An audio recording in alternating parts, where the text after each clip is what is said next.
जब भी हम औद्योगिक क्रांति के बारे में सोचते हैं तो क्या तस्वीर दिमाग में आती है? गरजते हुए भाप के इंजन, है ना? आसमान छूती फैक्ट्रियां और एक ऐसी दुनिया जो मानो पलक झपकते ही बदल गई हो। यही है वो क्लासिक इमेज, एक ऐसा दौर जिसने बेहिसाब तरक्की का वादा किया। लेकिन क्या हो अगर ये शानदार कहानी सच का सिर्फ एक छोटा सा हिस्सा हो? तो चलिए 20वीं सदी की शुरुआत में चलते हैं। उस दौर की ये तस्वीरें ना एक बहुत ही सीधी साधी कहानी बताती हैं। बाईं तरफ देखिए, डॉन ऑफ द सेंचुरी का कवर। एक देवी है जो हमें भविष्य की तरफ ले जा रही है। और दाईं ओर टू मैजिशियंस का विज्ञापन। ये तो और भी कमाल है। एक तरफ अलादीन का चिराग जो जादुई पूरब की निशानी है, और दूसरी तरफ एक मॉडर्न वेस्टर्न मैकेनिक। मैसेज एकदम क्लियर है। असली जादू अब चिराग में नहीं, बल्कि पश्चिम की मशीनों और तकनीक में है, जो पुल और बड़ी बड़ी इमारतें खड़ी कर सकती हैं। इन्हीं तस्वीरों ने एक कभी न रुकने वाली तरक्की का एक पावरफुल मिथक गढ़ा। और यही कहानी मशीनों की, फैक्ट्रियों की, रेलवे की हमारी सोच में गहराई तक बस गई है। तरक्की की एक ऐसी दास्तां जो बिल्कुल सीधी और सरल लगती है। पर इतिहास इतना सीधा कहाँ होता है? तो सवाल ये है कि क्या औद्योगिकरण वाकई इतना सीधा और शानदार था, या इस चमक दमक के पीछे कोई और ज्यादा उलझी हुई हकीकत छुपी है? चलिए इस कहानी की परतों को एक एक करके खोलते हैं। इस मिथक को समझने के लिए हमें सबसे पहले ब्रिटेन को देखना होगा, जो दुनिया का पहला औद्योगिक राष्ट्र बना। और यहाँ की सच्चाई हमारी कल्पना से कहीं ज्यादा पेचीदा थी। अक्सर लगता है कि बड़े पैमाने पर प्रोडक्शन फैक्ट्रियों में ही शुरू हुआ होगा, पर यह बात हैरान करने वाली है कि ऐसा नहीं है। उससे बहुत पहले एक दौर था जिसे इतिहासकार कहते हैं प्रोटो इंडस्ट्रियलाइजेशन या आदि औद्योगिकरण। सोचिए, एक ऐसा सिस्टम जहां शहरों के व्यापारी गांव-गांव जाते थे, किसानों और कारीगरों को एडवांस पैसे देते थे और उनसे इंटरनेशनल मार्केट के लिए सामान बनवाते थे। सब कुछ बिना किसी फैक्ट्री के। और ये सिस्टम किसानों के लिए बहुत फायदेमंद था। देखिए, इससे वे अपनी छोटी जमीन से होने वाली कमाई को सप्लीमेंट कर सकते थे। और सबसे बड़ी बात, परिवार के हर सदस्य के श्रम का इस्तेमाल हो जाता था, बच्चों से लेकर बड़ों तक। ये सब उनके अपने घरों में, अपने खेतों के काम के साथ साथ ही चलता था। तो वो जो सोच है ना कि नई टेक्नोलॉजी आई और रातों रात सब बदल गया, वो पूरी तरह से सच नहीं है। हकीकत तो ये थी कि शुरुआती दौर के उद्योगपति नई मशीनों में पैसा लगाने से बहुत कतराते थे। क्यों? क्योंकि वो महंगी थीं, अक्सर खराब हो जाती थीं और उनकी मरम्मत का खर्च भी बहुत ज्यादा था। तो ये कोई आसान फैसला नहीं था। भाप के इंजन का ही उदाहरण लेते हैं। जेम्स वॉट ने इसे 1781 में बेहतर बनाया, लेकिन सालों तक इसके खरीदार ही नहीं मिले। 19वीं सदी की शुरुआत तक पूरे इंग्लैंड में सिर्फ 321 स्टीम इंजन थे। ये आंकड़ा दिखाता है कि सबसे पावरफुल टेक्नोलॉजी को भी फैलने में कितना ज्यादा वक्त लगा।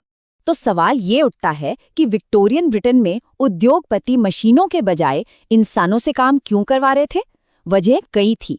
पहली, मजदूर बहुत थे तो तनख्वाह कम देनी पड़ती थी।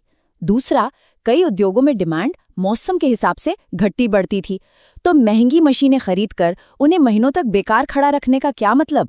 और हाँ, उस समय के अमीर लोगों को, यानी एलीट क्लास को, हाथ से बने बारीक डिजाइन वाले सामान ही पसंद थे, जो मशीनें बना ही नहीं सकती थीं। और ये थी तरक्की के उस बड़े से मिथक के पीछे की कड़वी हकीकत।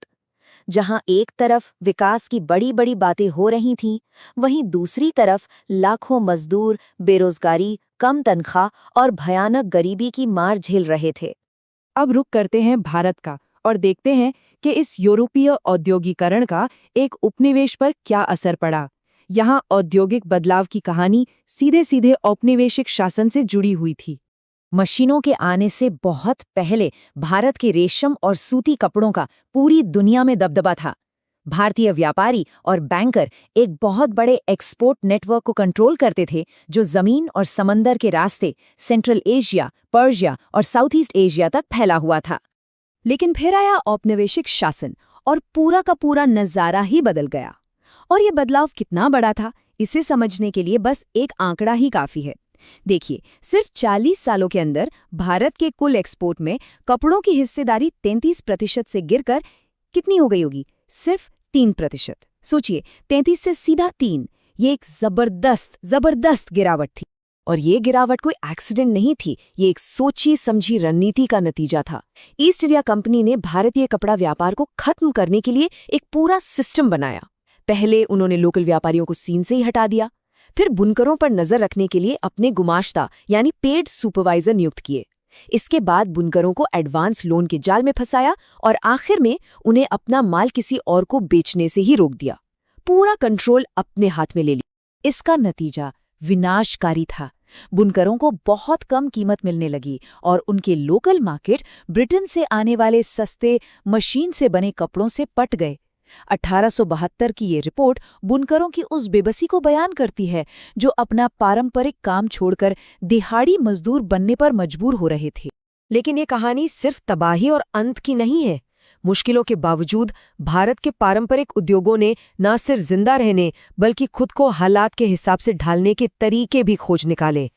अब कहानी में एक बहुत ही हैरान करने वाला मोड़ आता है। जहां एक तरफ एक्सपोर्ट मार्केट पूरी तरह तबाह हो चुका था, वहीं दूसरी तरफ भारत के अंदर हथकरघा यानी हैंडलूम कपड़े का प्रोडक्शन कम नहीं हुआ, बल्कि 20वीं सदी में लगभग 3 गुना बढ़ गया। जी हाँ, 3 गुना।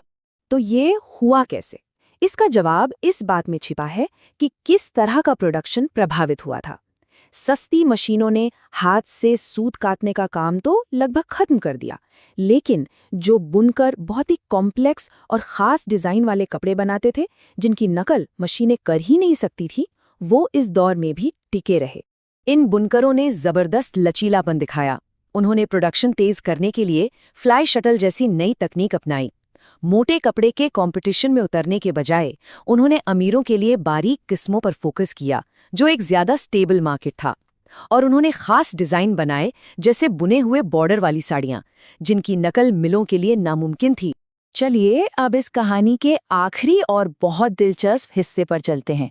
ये सिर्फ उत्पादन की नहीं, बल्कि इस नई औद्योगिक दुनिया के सामान को बेचने और लोगों को उसे खरीदने के लिए तैयार करने की भी कहानी है।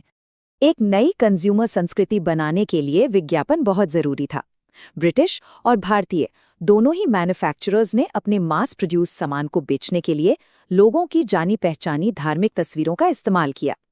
कपड़ों के लेबलों पर देवी देवताओं की तस्वीरें छापी जाती थी, मानो वो उस प्रोडक्ट को अपना दिव्य आशीर्वाद दे रहे हों।